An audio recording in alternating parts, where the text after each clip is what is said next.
Alhamdulillahi ala ihsanih wa syukru lahu ala taufiqihi wa amtinanih wa ashhadu an la ilaha illallah wahdahu la syarika lahu ta'ziman li sya'nih wa ashhadu anna Muhammadan abduhu wa rasuluhu ad-da'i ila ridwanih salawatu rabbi wa salamuhu alaihi wa ala alihi wa sahbihi wa ikhwanih.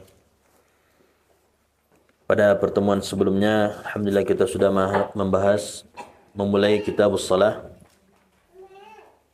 makna salat dan juga kedudukan salat di dalam agama. Maka pada kesempatan kali ini kita lanjutkan alaman tajib. Ya. Salat ini diwajibkan atas siapa? Siapa yang diwajibkan untuk melakukan salat? Tajibu ala kulli muslimin balighin aqilin. Ya. Salat ini diwajibkan atas setiap muslim, seorang muslim atau yang beragama Islam yang sudah baligh. Ya, kalau laki-laki apa tanda balighnya? Sudah mimpi. Kalau yang perempuan sudah haid. Ya. Kalau sudah baligh, maka wajib baginya untuk salat. Tentunya banyak hal yang harus diperhatikan. Maka seorang wanita, khususnya wanita ya, termasuk yang laki-laki. Ya, ketika dia sudah mimpi basah dan dia wajib sholat, dia harus mengerti juga hal-hal yang kita sudah bahas sebelumnya. Jangan sampai setiap hari sholat atau selama ini sekian lama sholat tapi tidak pernah sah sholatnya. Kenapa? Tidak pernah tahu cara mandi wajib contohnya. Ya, pernah mimpi basah, bahkan mungkin beberapa kali. Setelah itu tidak pernah mandi wajib yang dengan diniatkan. Atau seorang wanita sudah beberapa kali haid, tidak pernah dia niat mandi wajib, tapi sudah mulai salat. Sah atau tidak salatnya? Tidak sah. Maka ketika sudah haid, bahkan kalau bisa supaya diperhatikan ya. Dan kita sudah jelaskan pada pertemuan sebelumnya, kalau seorang wanita haid dan sudah suci, misalnya waktu asar sucinya, jam 5 sore misalnya, maka hendaklah dia melakukan salat apa? Asar dan zuhur. Ya. Dia melakukan salat zuhur juga yang tadi ditinggalkan, lalu salat asar yang memang di waktunya. Mungkin sebagian orang menyebutnya mengqadha, sebagian menyebutnya menjama'. Itu istilah saja ya. Yang jelas dia melakukan zuhur yang waktunya baru berlalu. Nah, satu waktu sebelumnya. Baru salat asar yang memang dia sudah suci di waktu itu. Ini perlu diketahui oleh wanita tentu karena memang seringkali kalau tidak tahu, kadang sengaja nunggu maghrib dulu, ya, nunggu maghrib dulu untuk mandi wajib. Nah, sehingga sholat asar ditinggalkan, zuhur juga ditinggalkan. Seharusnya dia melakukan zuhur dan juga asar. Nah, ini tidak boleh diremehkan ya. Dan kalau tidak niat mandinya, gimana? Tidak sah. Mandi biasa saja, tidak niat untuk mandi wajib, maka tidak sah. Begitu juga laki-laki ketika mungkin malam hari dia mimpi, lalu paginya dia langsung sholat saja, mungkin mandi tapi tidak ada niat untuk mandi wajib, mandi besar, maka ibadahnya tentu tidak sah sudah itu. Makanya dikatakan di sini ya, perlu kita muslim baligh. Ketika sudah baligh, mengerti dengan hukum-hukum yang mesti diupayakan oleh yang diketahui oleh orang-orang yang baligh. Lalu aqil, artinya apa? Kalau bukan muslim, tentu tidak wajib salat. Orang kafir tidak wajib salat. Orang yang belum baligh, yang masih sabi, masih anak-anak, belum baligh. Kalau sekarang umur berapa baligh? Kayaknya lebih cepat sekarang ya. Iya, mungkin 12-11 tahun ada yang sudah baligh. Benar tidak? Siapa yang umurnya yang paling kecil paling baligh di sini? Yang paling kecil tapi sudah baligh.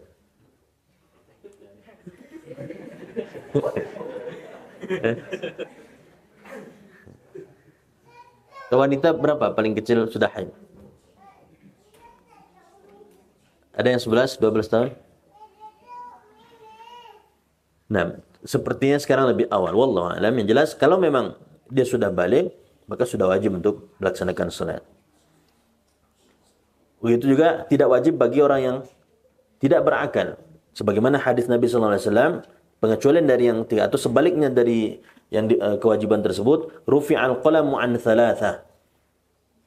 Pena diangkat artinya tidak ditulis sebagai suatu kesalahan, sebagai suatu dosa ketika meninggalkan salat. Bagi siapa? Atas atau yang terhadap 3 orang. Yang pertama, anin naim hatta yastaiqil. Seorang yang tertidur, tidak ada yang bangunkan dia. Maka mau gimana lagi? Dia tertidur, la qadarullah misalnya malam hari, mungkin dah tengah malam tidurnya, dan dia sangat kecapean, baru bangun jam 7. Telat solat subuhnya memang, tapi dia masih berkewajiban untuk melakukan solat subuh. Dengan sebab tertidur yang tidak disengaja tersebut, dia tidak berdosa insyaAllah. Tapi kalau dengan disengaja, sengaja alarmnya jam 7. Ada yang seperti itu ya, sengaja alarm jam 6, jam 6 mungkin masih waktu subuh. Sengaja di luar waktu subuh alarmnya. Maka ini dengan sengaja meninggalkan solat. Tapi selagi masih di dalam waktu, maka ketika dia tertidur, maka yang demikian dimaafkan. Ya, dan dia melakukan solat kapan dia bangun. Dan Nabi sallallahu alaihi wasallam sebagai bentuk pengajaran bagi kita dari Allah Subhanahu wa taala, pernah Allah jadikan mereka semua tertidur. Nabi sallallahu alaihi wasallam dan para sahabat tertidur. Padahal sebenarnya Nabi sallallahu alaihi wasallam tidur mata beliau, tapi hati beliau tidak tidur. Tapi Allah jadikan ke malam itu semuanya terlelap tidur. Ya, termasuk yang berjaga ketika itu diantaranya Bilal, Allah jadikan tertidur. Tidak ada yang bangun ketika itu. Siapa yang bangunkan mereka? Sinar matahari yang panas. Ya. Artinya kan sudah habis waktu. Nah, lalu apa yang dilakukan oleh Nabi sallallahu alaihi wasallam? Nabi sallallahu alaihi wasallam perintahkan semuanya berwudu atau segera untuk bersuci, lalu tetap melaksanakan solat sunat fajar, lalu solat subuh berjamaah. Jadi kalau la qadarullah telat, tetap lakukan berwudu segera, tetap lakukan solat sunat fajar. Karena solat sunat fajar itu lebih baik daripada dunia seisinya. Ya, jangan tinggalkan. Meskipun telat. Ya. Meskipun bahkan untuk yang terbiasa melakukan solat sunat fajar merutinkannya, nyampe di masjid ternyata sudah solat berjamaah. Apa yang dilakukan? Enggak lah. Solat wajib, jangan solat sunat fajar. Ikuti solat berjamaah wajib. Lalu sesudah itu dia qada solat sunat fajarnya itu setelahnya. Boleh, sebagian mengatakan boleh langsung setelah subuh, tentu setelah zikir ya. Boleh nanti ketika di waktu syuruk atau isyraq. Yang jelas, saking pentingnya solat sunat fajar ini, untuk yang membiasakannya boleh mengqadanya nanti kalau la qadarullah tertinggal dengan sebab sudah mulai solat berjamaah. Ini adapun solat yang lain, ya kalau terbiasa merutinkannya, tidak masalah juga mengqadanya.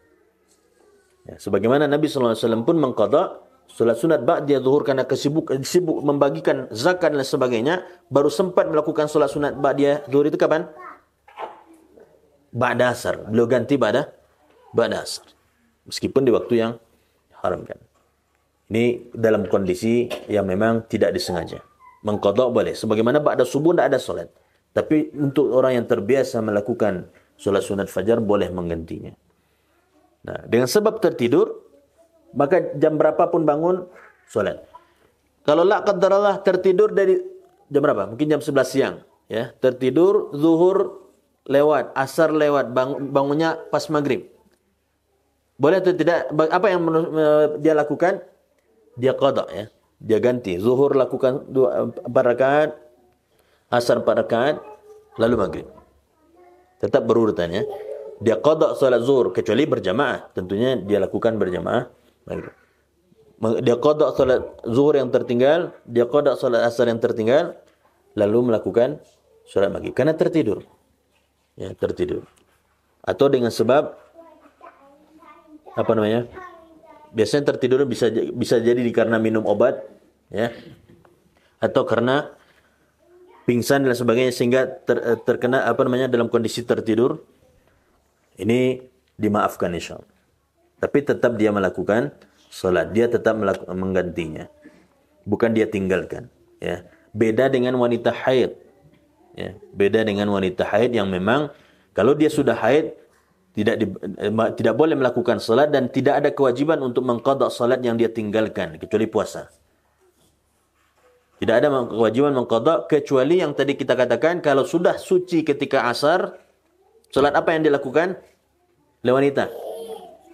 Zuhur dan asar. Ya. zuhur dan asar di hari itu. Jangan nunggu maghrib dulu. Jangan nunggu maghrib sehingga zuhur tinggal, asar tinggal, baru maghrib. Karena ada yang seperti itu, nanggunglah nanti mangdi sebelum maghrib, sehingga ditinggalkan salat zuhur dan asarnya. Nah. Lalu, wa'anis sabi hatta yahtalim. Tidak ada kewajiban untuk melakukan salat, malah ya, untuk sabi, kewajiban tidak, tapi tetap dianjurkan. Tidak berdosa ketika anak kecil yang belum mimpi, itu yang belum balik, kalau tidak salat. Anis sabi hatta yahtalim. Namun sebagaimana kata Nabi sallallahu alaihi wasallam dalam hadis beliau, muru auladakum bis salati wa hum abna'u sab'i sinin wadribuhum wa hum abna'u 10 sinin. Ya, perintahkanlah anakmu untuk melakukan salat ketika umur berapa? 7 tahun. Perintahkan salat. Dan pukul mereka tentunya dengan pukul kasih sayang ketika sudah berumur 10 tahun. Dan ini kalau diterapkan dengan baik, insya Allah tidak akan terjadi pemukulan. Kenapa? 3 tahun bukan waktu yang sebentar. 3 tahun berapa hari? Lebih kurang 1000 hari. Ya? Lebih kurang 1000 hari. Satu hari berapa kali solat?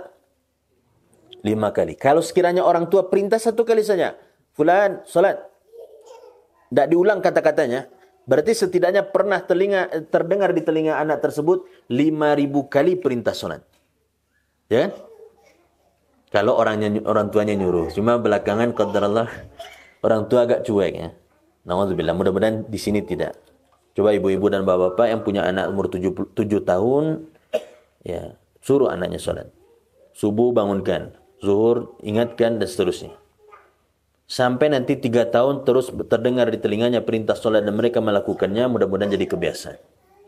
Sehingga wajar kalau umur 10 tahun tidak mau juga solat, dipukul. Tapi kalau sudah diupayakan dengan baik dan mereka menjaganya dengan baik, insya Allah umur 10 tahun itu mereka sudah terbiasa solat. Ya. Kalaupun masih disuruh, tapi tidak susah lagi nyuruhnya, insya Allah. Ya. Itu sifatnya apa? Pendidikan, pembelajaran. Namun kewajiban mereka solat tentu ketika sudah balik saja. Mereka sudah wajib solat ketika sudah balik. Adapun ketika belum balik, sampai balik mereka itu sifatnya pendidikan atau pengajaran dari orang tua. Tarbiyah yang baik dari orang tua ini ya akan menjadi jariah bagi mereka nanti ketika ya, orang tua ini sudah wafat. Dan setiap kebaikan yang didapatkan oleh anaknya, ya, apalagi kalau memang orang tuanya lah yang memerintahkan solat dan terbiasa anaknya melakukan solat. Orang tuanya juga yang menyuruh anaknya belajar ngaji misalnya, sehingga anaknya pandai ngaji. Meskipun yang mengajarkan gurunya, insya Allah gurunya juga dapat pahala karena mengajarkan dan dapat pahala jariah kalau sekiranya terus dibaca. Namun orang tua juga dapatkan pahalanya karena mereka yang memerintahkan. Sampai Imam Ahmad rahimahullah, ibunya itu selalu ngantar Imam Ahmad untuk belajar kepada syekh di masjid, itu sebelum subuh sudah berangkat. Ada di antara ibu-ibu di sini, sebelum subuh ngantar anaknya ke sini, supaya pada subuh bisa belajar ngaji di sini. Dari jauh. Begitu semangat ibunda Imam Ahmad rahimahullah untuk mengantarkan Imam Ahmad ketika itu masih kecil tentunya. Pada subuh, sebelum subuh dah dibangunin. Lalu berangkat ke masjid, diantar, ditungguin sebentar, pastikan aman, lalu beliau tinggalkan.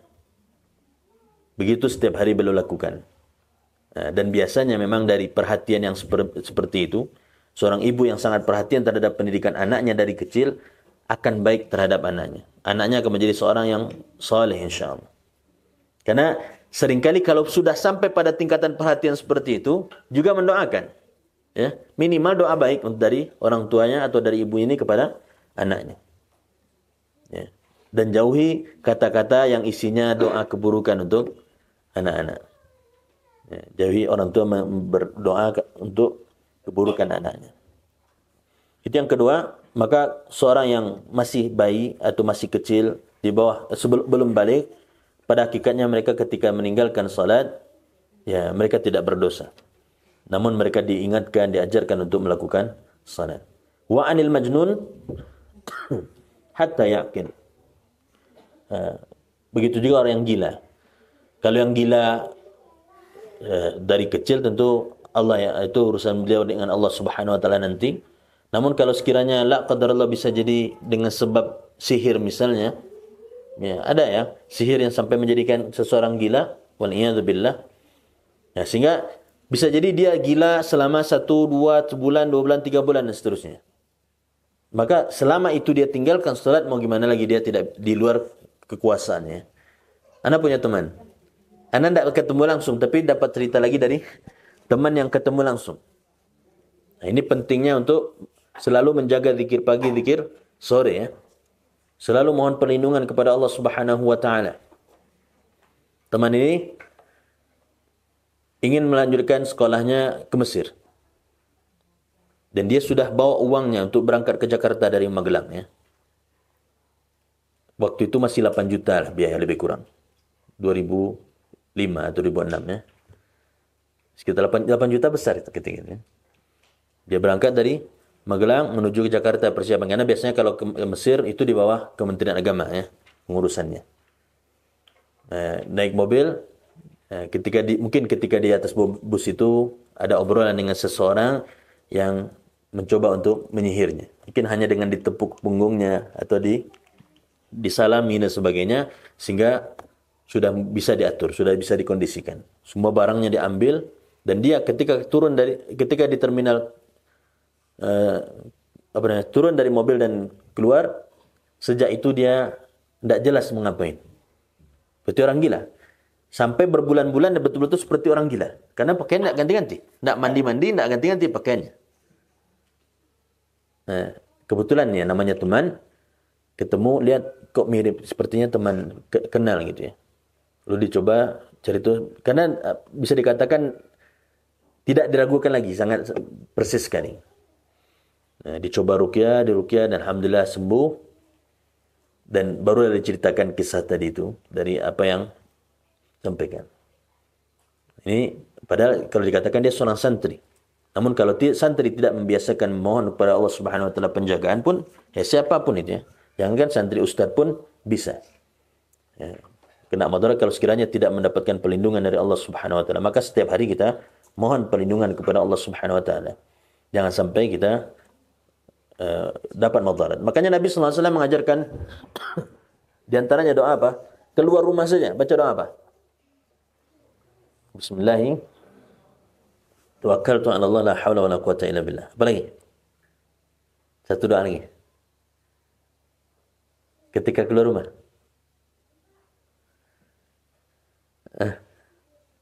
Allahumma inni a'udzubika an adilla aw udalla aw azilla aw uzalla aw azlima aw uzlama aw ajhala aw yujhala alayya. Ya Allah, sesungguhnya aku mohon perlindungan kepada Engkau, jangan sampai aku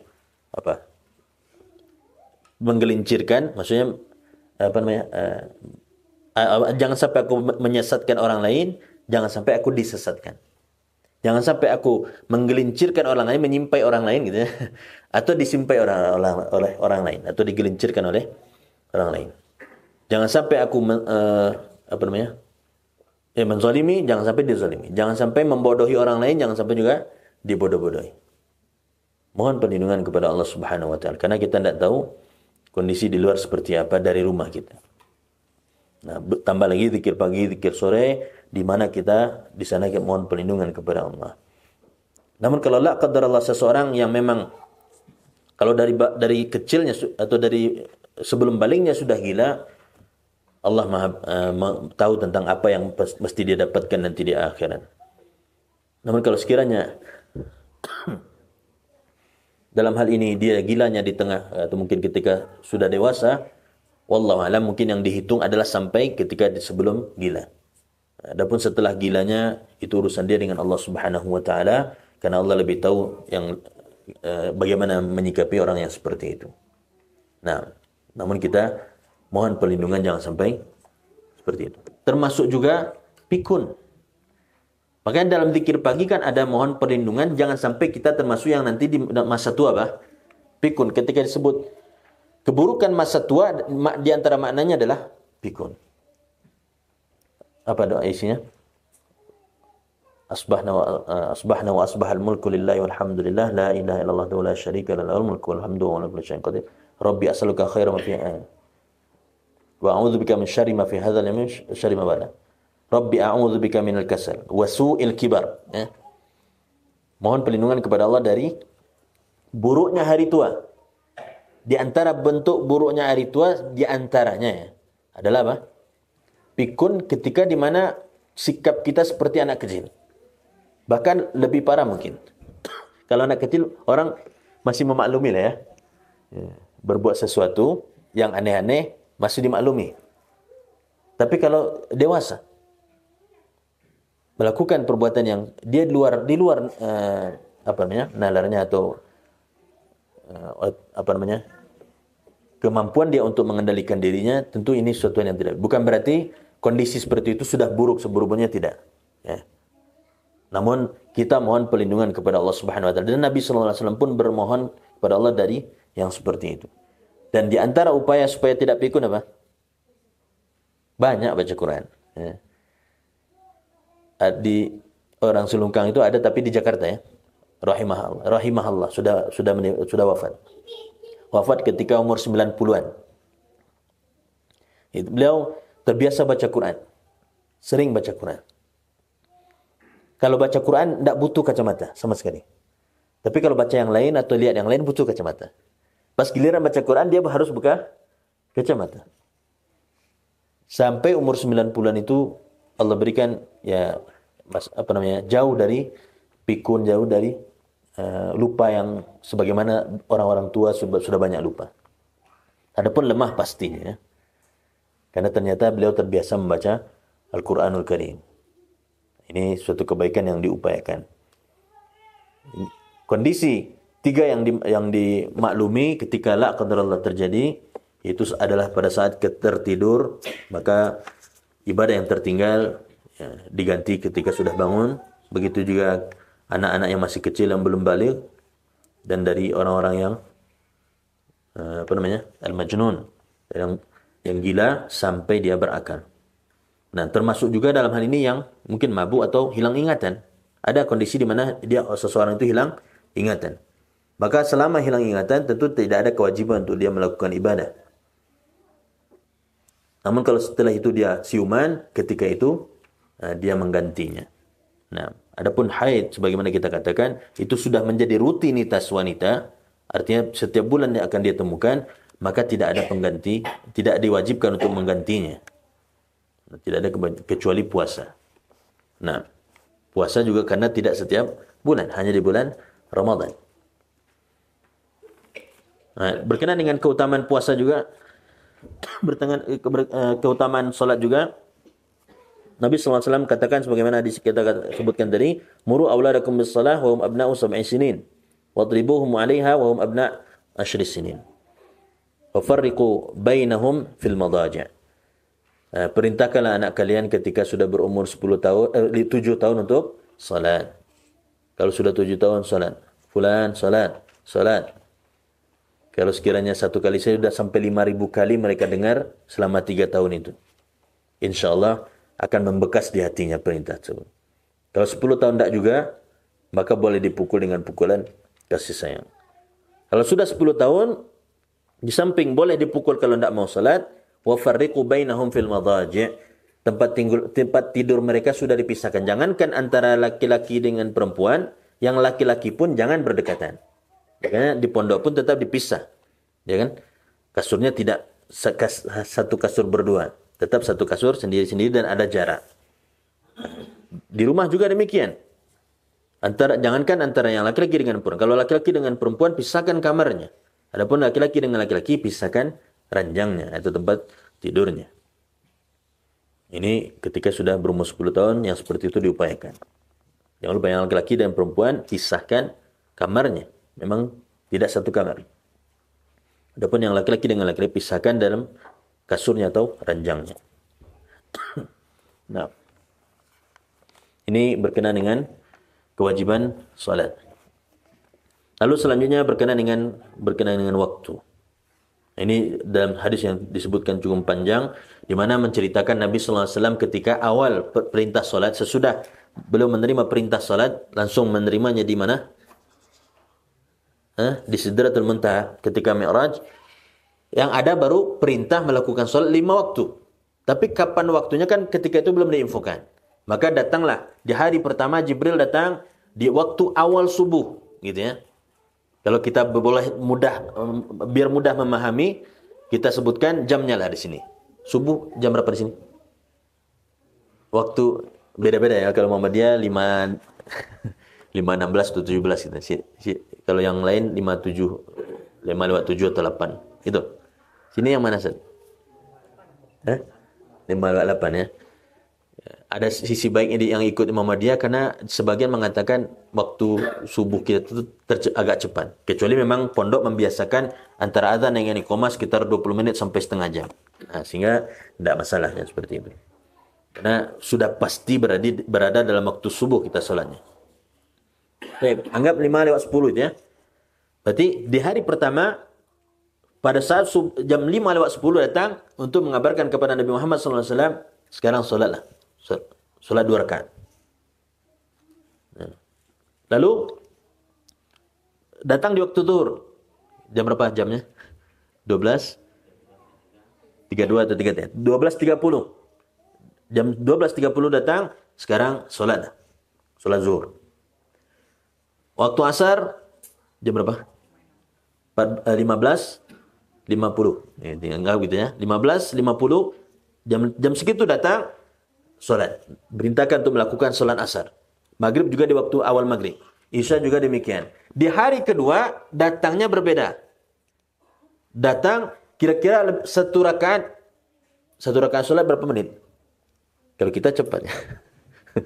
Nabi sallallahu alaihi wasallam tidak sebutkan. Yang jelas masih sempat satu rakaat. Karena seseorang ketika dapat satu rakaat solat, dia dapat solat. Dikatakan dia mendapatkan solat tersebut. Dengan catatan dapat satu rakaat. Dan dikatakan dapat satu rakaat ketika dapat ruku. Sampai ruku Allahu Akbar. Lalu baca Al-Fatihah, baca surat. Ruku. Pas ruku. Ketika berdiri dari ruku. Lalu solat, azan dikumandangkan misalnya. Itu solat zuhur. Azan asar dikumandangkan. Tetap lanjutkan zuhur yang tersisa. Sah solatnya. Meskipun baru dapat satu rakaat. Yang penting sudah dapat rakaatnya ya. Baru dapat rakaat dikatakan dapat rakaat kapan? Ketika dapat ruku. Tapi kalau tidak dapat rakaat, baru Allahu Akbar, baca Al-Fatihah, baca surat, azan asar, zuhur, ya sudah tertinggal waktunya, sudah masuk, sudah tidak dapat di waktu zuhur. Berarti kita termasuk yang lalai, mau tidak mau ya diqadha, diganti. Nah, tapi dari sisi kalau sekiranya dapat satu rakaat, dapat ruku, dihitung dapat satu rakaat dan lanjutkan 3 rakaat meskipun sudah di waktu yang berbeda.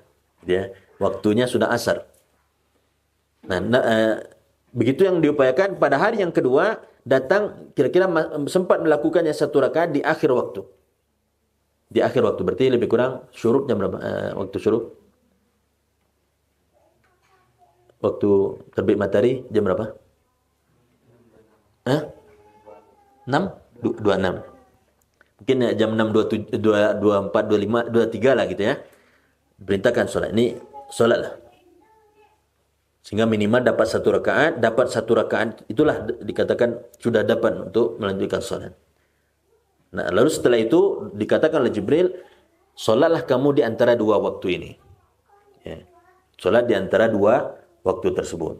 Nah, kalau kita bahasakan dengan waktu yang ada saat ini, subuh, solat dari antara jam 5:10 sampai jam 6:26 atau jam 6:30 misalnya.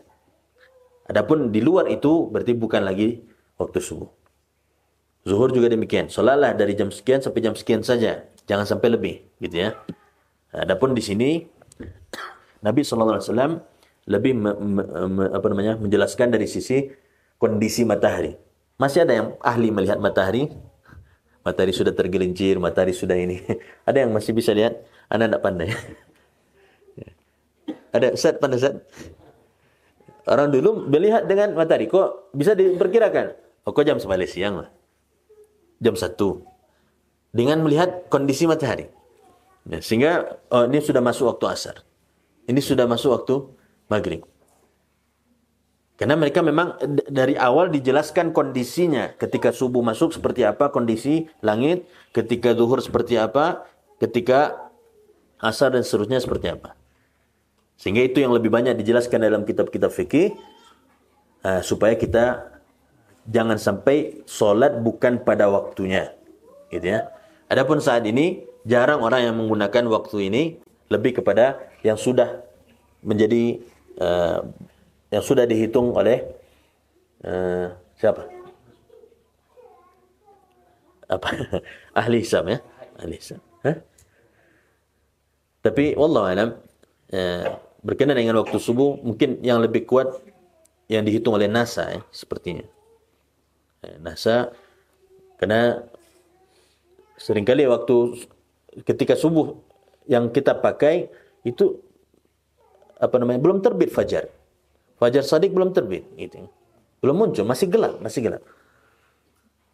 Sehingga kalau langsung sholat subuh ketika itu atau hanya sesudah azan mungkin 1-2 menit saja, dikhawatirkan kita sholat subuhnya belum di waktu subuh. Makanya afdolnya Bapak dan Ibu untuk subuh ya, kalau memang ikut waktu yang memang sudah beredar di kalender, adalah mungkin mengundurnya sekitar 1/4 jam dari waktu azan. Paling cepat ya. Mungkin 20 menit dari waktu azan. Tapi kalau mengikuti waktu yang ditetapkan oleh Muhammadiyah, itu bisa mungkin jaraknya lebih kurang 10 menit saja antara azan dan iqamah. Sehingga kita bisa pastikan atau yakini kita betul-betul sholat subuh di waktunya. Jangan sampai kita sholat subuh bukan di waktunya. Tidak sah pastinya. Ya. Belum masuk waktu subuh. Sah tidak sholat subuh kita? Tidak. Belum masuk waktu zuhur. Sah tidak sholat zuhur? Tidak. Belum masuk waktu asar. Sah sholat asarnya? Tidak. Adapun habis waktu. Tapi kalau masih dapat 1 rakaat tadi, sah. Dapat 1 rakaat, sah. Tapi tidak dapat 1 rakaat berarti tidak sah. Patokannya rukuk tadi ya. Dapat berdiri lalu rukuk. Pas ketika berdiri dan rukuk, terhitung kita sudah dapat 1 rakaat. Ketika i'tidal, Allahu Akbar, azan dikumandangkan atau masuk waktu. Bunyi jam di masjid. Masuk waktu. Alhamdulillah kita sudah dapat 1 rakaat. Lanjutkan rakaat yang tersisa. Nah. Ini sehingga untuk waktu bisa dibaca saja keterangan-keterangan yang sudah dituliskan tentang batas-batasnya, karena kita memang jarang juga menggunakan waktu tersebut. Seringkali yang jadi patokan adalah waktu jam yang sudah ada. Dan Allah Subhanahu wa taala mengatakan dalam Al-Qur'an, "Hafizu 'alas salawati was salatil wusta wa qumu lillahi qanitin." Secara khusus sesudah Allah perintahkan hafizu, ekstra lah dalam menjaga. Artinya maksimalkan dalam penjagaan, bukan sekedar jaga biasa saja. Hendaklah kalian ekstra menjaga solat yang 5 waktu. Was salatil wusta, dan secara khusus lagi solat wusta. Solat wusta ini solat apa? Nah, memang ulama berbeda pendapat tentang itu, tapi pendapat yang lebih kuat yang dimaksud dengan solat wusta adalah solat asar. Karena dia termasuk yang berat untuk dilakukan. Bahkan ada beberapa athar yang menyebutkan ketika seseorang bisa menjaga, ingin tahu siapa ahlu surga, lihat orang yang terbiasa menjaga solat subuh dan solat asarnya. Di antaranya ya, bisa menjaga solat subuh dengan baik, bisa menjaga solat asar dengan baik, insyaAllah dia ahlu surga, ahlu jannah. Ya, meskipun kita tidak boleh mengatakan kamu pasti masuk surga, tidak. Tapi setidaknya sudah ada semacam sinyal. Ketika seseorang terbiasa menjaga solat subuhnya dengan baik, menjaga solat asarnya dengan baik, maka semacam kabar gembira di dunia bahwa dia akan masuk surga nanti insyaAllah. Ini begitu beratnya 2 solat ini, solat subuh dan solat asar. Ini perlu, bahkan secara khusus dikatakan tadi hafizu ala salawati wa salatil wusta, hendaklah ekstra dalam menjaga solat yang 5 waktu, dan khususnya lagi solat asar. Karena di waktu asar itu sedang capek-capeknya selesai kerja, baik itu di kantor, di ladang, di mana saja, pulang ke rumah waktu asar, pengennya itu tiduran, pengennya santai, pengennya rebahan saja. Sementara azan dikumandangkan, Allah memanggil, hayya 'alas shalah. Mana yang kita dahulukan? Istirahat, maksudnya lebih mementingkan dunia untuk santai-santai atau panggilan Allah Subhanahu wa taala. Adapun dalam kondisi sangat ngantuk, sangat capek, boleh mengakhirkan sedikit. Ya, istirahat sebentar. Apalagi ibu-ibu kan agak santai. Jangan ketika ngantuk-ngantuk salat. Ya, istirahat. Tapi pastikan akan bangun. Mungkin minta tolong dibangunkan seperempat jam lagi, setengah jam lagi misalnya. Karena secara teori secara teori kesehatan atau teori dunia, ya diajarkan juga bahwa kalau sedang capek-capeknya jangan mandi. Ya, rebahan dulu. Rebahan meskipun cuma 10 menit, seperempat jam, setengah jam, baru setelah itu mandi. Justru kalau langsung mandi ketika capek-capek itu tambah capek atau minimal menjadikan tubuh lemah. Wallahu a'lam ya. Ini penelitian secara kesehatan saja. Ya. Baik, kita lihat dari Ali radhiyallahu anhu, beliau berkata bahwasanya Rasulullah SAW bersabda pada hari Ahzab, "Syaghaluna 'anis salatil wusta, salatil 'asr." Nah, ini untuk penekanan bahwa yang dimaksud salat wusta adalah salat asar. Mala Allahu buyutahum wa quburahum nara. Nabi SAW mengungkapkan ini bisa dikatakan dalam kondisi mengungkapkan ketidaknyamanan, ketidaksenangan terhadap orang-orang ketika perang Ahzab. Siapa sih yang memusuhi Nabi SAW? Semua orang-orang Yahudi yang terusir lalu digabung dengan kafir Quraisy. Kenapa dikatakan syaghaluna? Karena dengan sebab mereka berusaha untuk melewati atau berusaha untuk bagaimana menyerang Nabi SAW, namun ketika para sahabat siap, tentu mereka tidak bisa menyerang. Kalau sahabat lengah, ya mungkin disibukkan dengan salat, masih mungkin mereka melewati parit tersebut.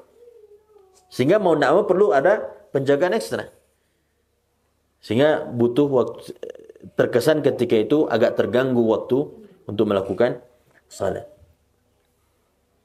Sampai akhirnya Allah kirim kepada mereka angin yang sangat dingin sekali dan mereka akhirnya menyerah untuk lebih meninggalkan lokasi. Ya, perang tanpa perang ya. Maksudnya dia disebut perang tanpa perlu ada peperangan, pertumpahan darah, karena Allah memberikan kemenangan kepada kaum muslimin. Dan perang Ahzab ini ya terasa berat bagi Nabi SAW karena memang ketika itu ya harus membuat parit yang begitu besar. Sementara perbekalan makanan mereka sangat sedikit sekali. Kondisi sangat dingin juga.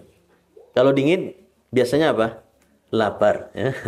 Kalau kondisi dingin biasanya lapar. Tapi tidak ada makanan yang akan dimakan. Sampai Nabi SAW berhari-hari di perut beliau diikatkan batu. Abu Bakar mengikatkan batu pada perutnya karena lapar. Umar juga demikian. Ternyata Nabi SAW lebih banyak lagi batu yang sudah diikatkan. Artinya lebih lapar dibandingkan yang lain. Nah, kita biasa senang-senang jangan sampai buang nasinya. Ya. Jangan dibuang makanannya. Karena Nabi SAW pernah dalam kondisi yang berat seperti itu ya. Nah, Nabi SAW sebutkan di sini makna dari salatul wusta adalah salatul asar. Karena memang ketika itu mereka disibukkan oleh orang-orang Ahzab di sini, orang-orang Yahudi yang memang sebelumnya diusir oleh Nabi SAW. Lalu setelah itu orang-orang kafir Quraisy juga. Mereka bersatu untuk menyerang kaum muslimin dan Allah memberikan kemenangan kepada kaum muslimin. Nah, lalu istihbabu taqdim adh-dhuhur fi awalil waqt fi ghairi shiddatil har ya. Disukai, hendaknya tetap diupayakan ketika untuk zuhur itu kalau sekiranya tidak panas terik, usahakan tetap zuhur di awal waktu. Mustahab hukumnya. Tapi kalau ketika zuhur panas terik, boleh diakhirkan. Cuma dengan kondisi masjid kita sudah nyaman, bahkan tidak ada sih ya. Sudah sangat nyaman. Karena dingin ya. Dan ya insyaallah jauh dari kata panas, maka sebaiknya tetap sholat di awal waktu. Namun tidak mesti di suatu waktu, di tempat yang lain, Ada di mana kondisi sholat zuhurnya harus diakhirkan mungkin jam 2. Karena jam 1 atau setengah 1 sangat panas misalnya. Kalau sholat pasti buru-buru, akan tidak khusyuk misalnya. Maka tunggu sedikit agak dingin. Begitu Islam menjaga supaya kita sholat dalam kondisi khusyuk. Jangan dalam kondisi tidak nyaman. Panas terik, nyaman tidak sholat? Tidak nyaman. Lapar, nyaman tidak sholat? Tidak nyaman. Apalagi sedang lapar dan sempat lihat makanan. Ya, ingat makanan jadi. Makanya Nabi SAW ingatkan kalau sekiranya sudah terhidang makanan. Iqamat sudah dikumandangkan. Allahu Akbar Allah. Iqamat bukan azan. Tapi sedang lapar dan makanan sudah terhidang. Apa yang disuruh? Makan dulu. Tapi tidak disuruh ngabisin makanan ya. Disuruh makan dulu. Ya. Bukan berarti harus banyak makan. Tidak. Supaya jangan mengganggu. Nanti ketika sholat, ingatnya makanan saja. Nah, begitu. Sampai menahan berkenan dengan yang ditahan di perut pun, yang akan mengganggu kekhusyuan dalam sholat dilarang. Kecuali dia ada di ujung. Ya. Kalau dari awal nahan ya, pasti terganggu sholatnya. Tapi udah rakaat terakhir, apalagi udah duduk, keblat misalnya ya, mau tidak mau tentu ditahan. Ya, udah hampir selesai.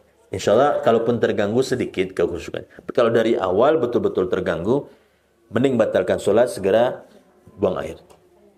Begitu upaya dalam Islam penjagaan terhadap kekhusyuan.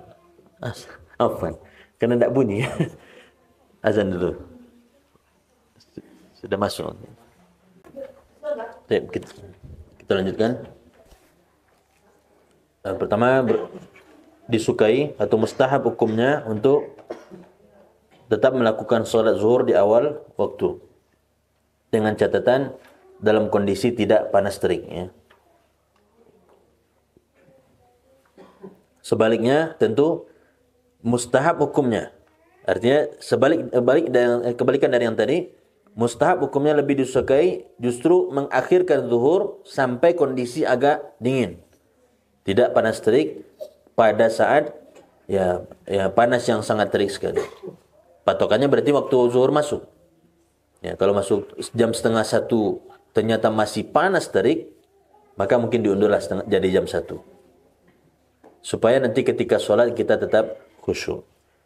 Namun dengan kondisi mungkin daerah yang dingin atau mungkin menggunakan AC dan sebagainya sehingga tetap bisa sholat dengan khusyuk, maka bisa dikatakan tidak ada alasan lagi untuk kita mengakhirkannya. Sama di Saudi sendiri, kalau di Masjidil Haram, Masjid Nabawi yang memang kondisinya sudah nyaman sholat di sana, maka tetap sholat di awal waktu.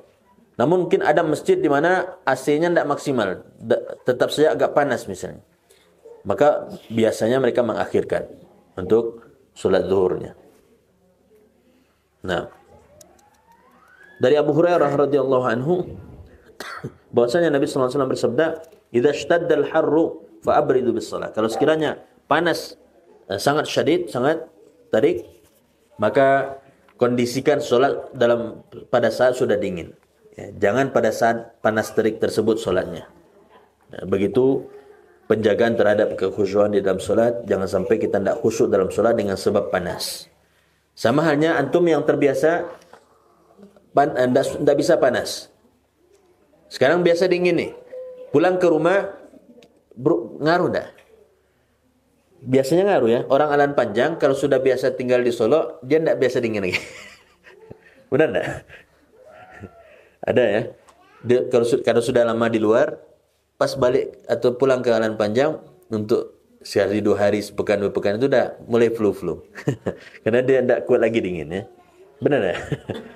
Sebaliknya tentu yang biasa dingin di sini ketika pindah ke tempat panas mungkin di awal-awal sulit juga untuk beradaptasi.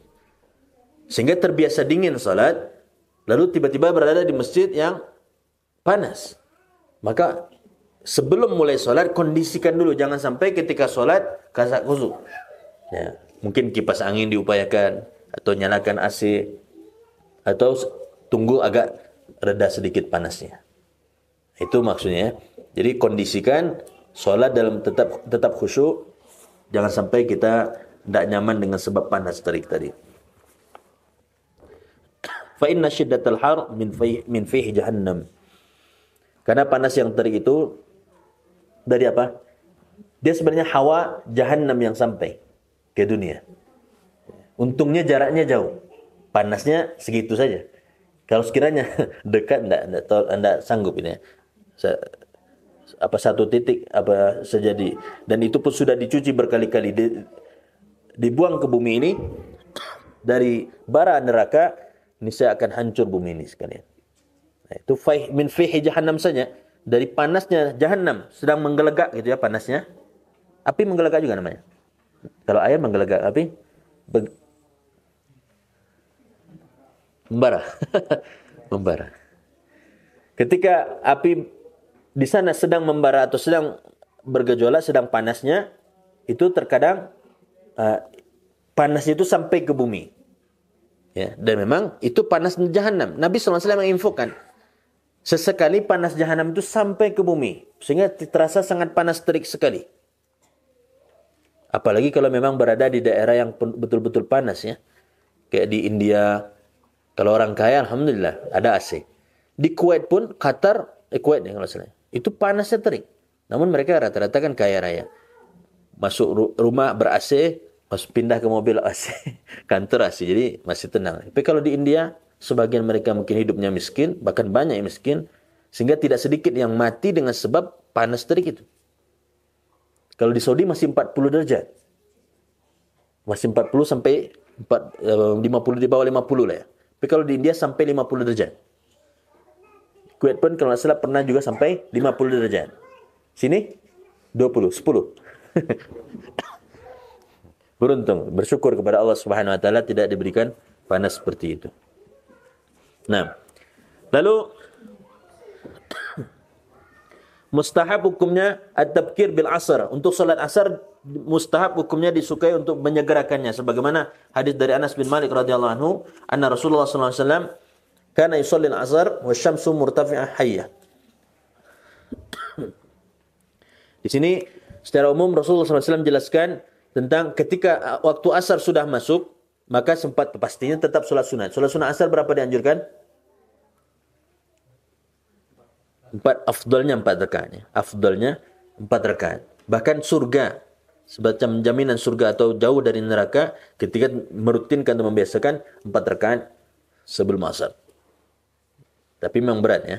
Waktunya waktu capek, selesai kerja, pulang kerja. Kita pengen cepat-cepat istirahat.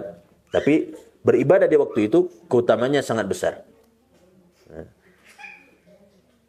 Jadi mustahab hukumnya untuk menyegerakan waktu asar. Ketika waktu asar masuk, segera adzan, lalu tentunya salat sunat 4 rakaat, lalu iqamah dan salat. Ya.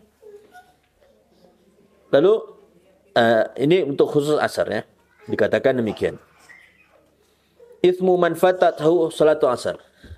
Adapun yang meremehkan salat asar, bagaimana orang yang sengaja meninggalkan atau yang tidak melakukan salat asar dengan sebab sengaja ataupun terlupa dan sebagainya. Alladzi tafutuhu salatul asar ka'annama wutira ahlahu wa malahu. Orang yang meninggalkan salat asar itu seperti dia kehilangan harta dan keluarganya. Mau dan la qadarullah ya. Jangan sampai, pasti semua kita tidak mau semua harta kita habis, keluarga kita mati semuanya. Ini kondisi untuk orang yang sengaja meninggalkan salat asar atau meremehkan salat asar, sebenarnya pada hakikatnya lebih parah daripada itu. Ya, lebih parah dibandingkan dia kehilangan hartanya semuanya dan kehilangan semua keluarganya. Ini supaya tidak meremehkan salat asar. Dari Buraidah dikatakan bahwa Nabi sallallahu alaihi wasallam bersabda, barang siapa yang meninggalkan salat asar faqad habitu amalu. Bahkan lebih parah ini, barang siapa yang meninggalkan salat asar sungguh telah dihapuskan amalnya.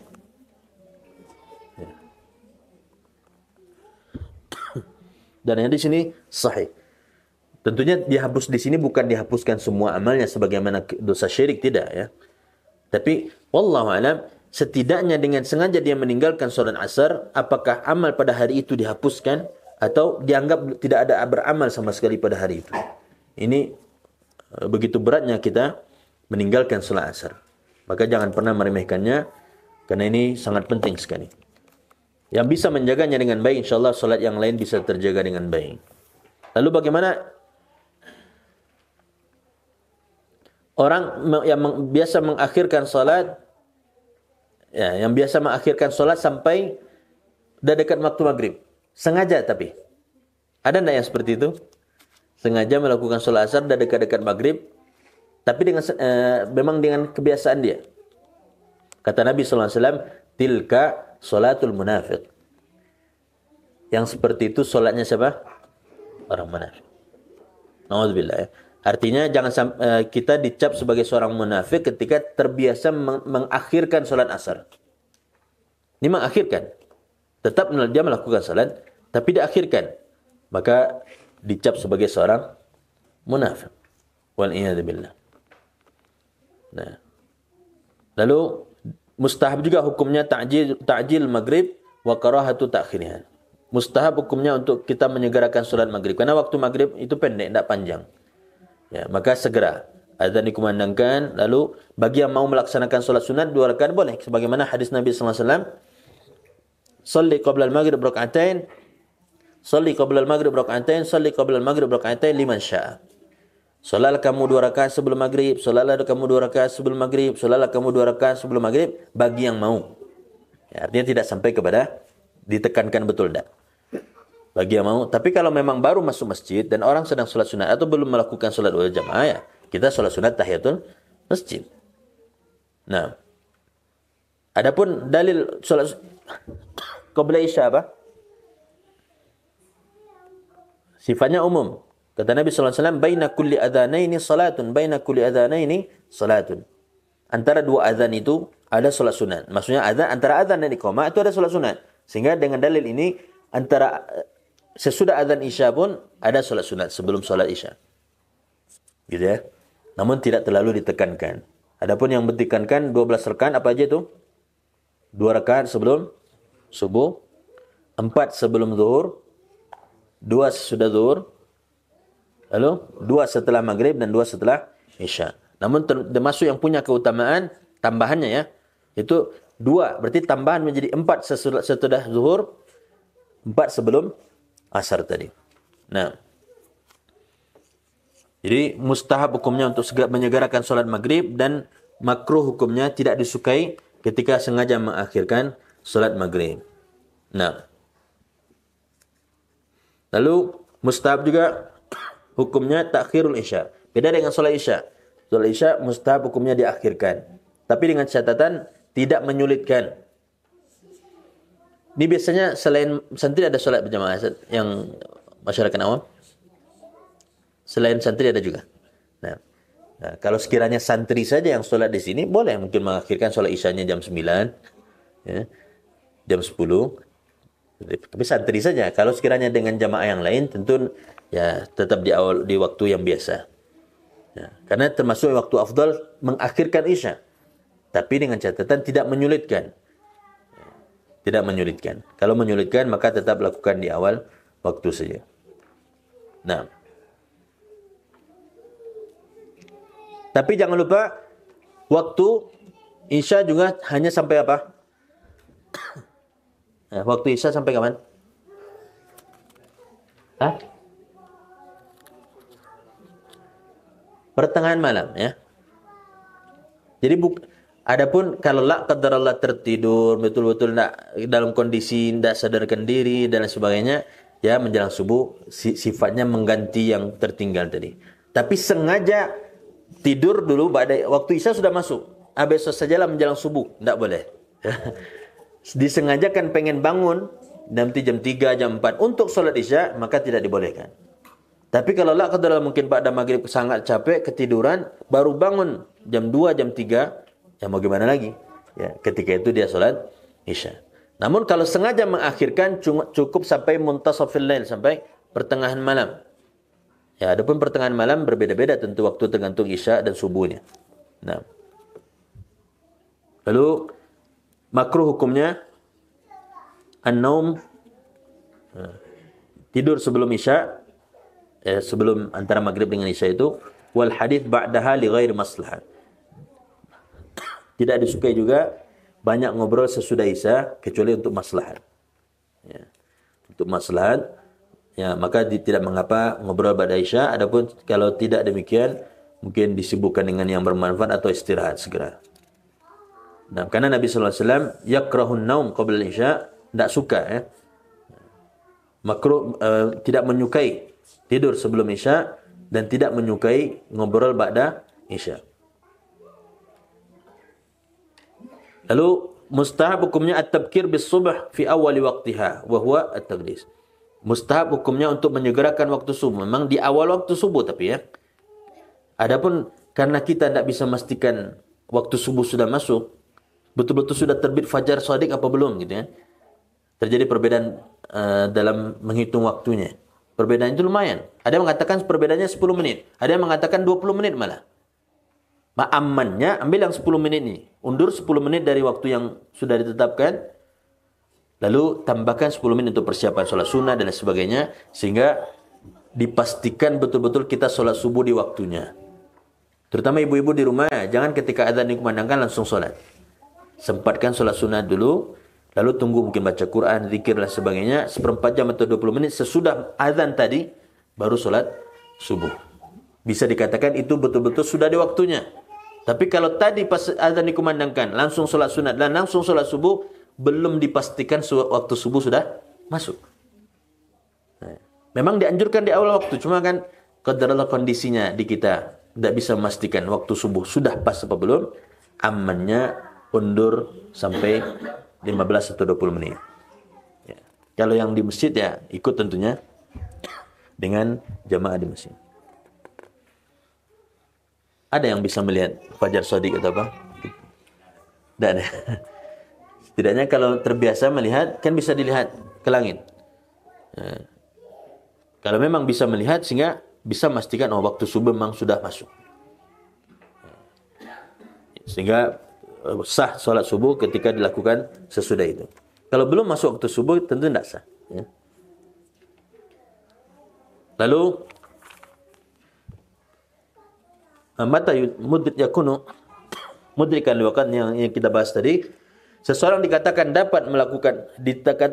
man adraka minas subhi rak'atan qabla an tatlu asy-syams faqad adraka subh. Yang dapat satu rakaat subuh sebelum terbit matahari, dia dapat salat subuhnya dapat gitu ya. Bisa dikiaskan kepada yang salat yang lain juga. Dapat satu rakaat, kata Nabi sallallahu alaihi wasallam, dapat satu rakaat asar sebelum habis waktu asar, dia dikatakan sah solat asarnya. Yang tersisa 3 rakaat, meskipun dia melakukan yang tersisa itu di waktu maghrib. Begitu juga maghrib, begitu juga isya. Isya tentu afdalnya muntasafil lail ya, tidak sampai subuh. Maghrib, dia lakukan solat maghrib 3 rakaat, ternyata baru 1 rakaat, selesai 1 rakaat, rukuk dia selesai, azan isya. Lanjutkan yang tersisa 2 rakaat lagi, solatnya sah. Nah, tapi jangan sampai kita terhitung sebagai seorang yang lalai. Ya. Ini dalam kondisi dikatakan sah saja ya. Nah, lalu qada'ul fawaid. Dari Anas bin Malik radhiyallahu anhu dari Nabi sallallahu alaihi wasallam beliau bersabda, "Man nasiya salatan." Barang siapa yang lupa akan salat, mungkin karena kesibukan yang luar biasa dia lupa atau tertidur sehingga meninggalkan salat. Fa kafaratuha an yusalliha idza dzakaraha. Maka ketika kapan dia ingat, kapan dia bangun ketika itu salat. Salat subuh telat, jam 8 baru bangun, jam 8 itu dia salat subuh. Gitu ya. Bahkan la qadarullah karena pingsan dan sebagainya, baru bangunnya ba'da zuhur. Salat subuh, salat zuhur di waktu zuhur itu. Ya. Kapan dia memang bangun, ketika itu dia melakukan salat. Nah, lalu bagaimana hukum berkenaan dengan orang yang sengaja meninggalkan salat? Perlu diqadha enggak gitu ya? Kalau yang tidak sengaja dengan sebab tertidur, ya diqadha. Nah, sekarang pertanyaannya, apakah orang yang sengaja meninggalkan salat sampai habis waktunya, antik dulu, kata-kata antik lu sehingga habis waktu salat. Kan sengaja dia mengakhirkannya. Apakah untuk orang yang seperti itu ada qadha? Ibnu Hazm mengatakan setelah menjelaskan beberapa poin, maka kata beliau, فلا فرق بين من صلاها قبل وقتها وبين من صلاها بعد وقتها لأن كليهما صلى في غير الوقت وأيضا فإن القضاء إيجاب الشرع والشرع لا يجوز لغير الله تعالى على لسان رسول صلى الله عليه وسلم ولو كان القضاء واجبا على العامد لترك الصلاة حتى يخرج وقتها لما أغفل الله تعالى ولا رسوله ذلك ولا نسياه ولا تعمد يعناتنا بترك بيانه. Secara umum, ulama terjadi berbeda pendapat dan berkenaan dengan ini ya. Nah, Ibnu Hazm jelaskan dari awal, Allah sudah tetapkan bahwa setiap solat itu punya waktunya dan sudah ada batasan-batasannya. Nah, kata beliau, ini Ibnu Hazm memang seringkali sifatnya zahir saja ya. Kalau zahirnya dilarang, maka menurut beliau betul-betul dilarang. Zahirnya diperintahkan, maka zahir betul-betul dilakukan seperti itu. Kata beliau, zahirnya ya tidak sah lagi berarti. Karena waktu sholat subuh ya di waktu subuh, zuhur ya waktu zuhur. Sengaja meninggalkan berarti dia sengaja memang memilih tidak sholat gitu kan. Dengan sengaja dia tidak melakukan sholat di waktunya padahal bisa, berarti memang dia memilih untuk tidak sholat. Ngapain lagi diganti gitu. Ngapain lagi dia diqadha di waktu setelahnya. Nah, ini beliau agak tegas dan kebetulan yang diambil di sini pada pendapat beliau saja untuk penekanan. Ini mungkin penulis buku ini sengaja memilih pendapat beliau supaya kita tidak meremehkan salat. Ya. Sebab kalau ada yang mengatakan boleh kok nanti diqadha setelah itu, sehingga akan banyak orang meremehkan salat nanti. Maka dipilih yang betul-betul tegas mengatakan kalau dengan sengaja tidak solat di waktunya. Solat asar sampai waktu maghrib jam 6.26 tadi ya. 31. 31.32. Padahal dia di jam 5 bisa solat. Setengah 6 masih bisa dia solat. Dia tahu waktu solat masih ada. Jam 6 pun dia masih bisa. Masih tahu waktu solat masih ada. Sampai jam setengah 7 lewat 2 tadi. Dia tidak solat juga. Berarti sengaja meninggalkan solat. Tiba-tiba dia baru ingat, solatlah saya. Lalu setelah azan maghrib dia solat asar, maka dalam hal ini tidak percuma dia melakukannya. Karena dari awal dia sudah sengaja meninggalkan solat asar. Beda dengan yang terlupa, tertidur, maka bagi mereka qadanya. Nah, lalu disebutkan di sini waktu-waktu yang dilarang untuk melakukan salat. Nah, ini mungkin pada kesempatan yang lain kita sampaikan. Masih banyak tentunya pembahasan yang belum kita bahas. Berkaitan dengan salat, lanjut dengan azan dan seterusnya. Ini saja yang bisa kita sampaikan pada kesempatan kali ini. Mudah-mudahan apa yang kita ilmui bisa kita amalkan. Subhanallahi wa bihamdika asyhadu an la ilaha illa anta astaghfiruka wa atubu ilaik. Wassalamualaikum warahmatullahi wabarakatuh.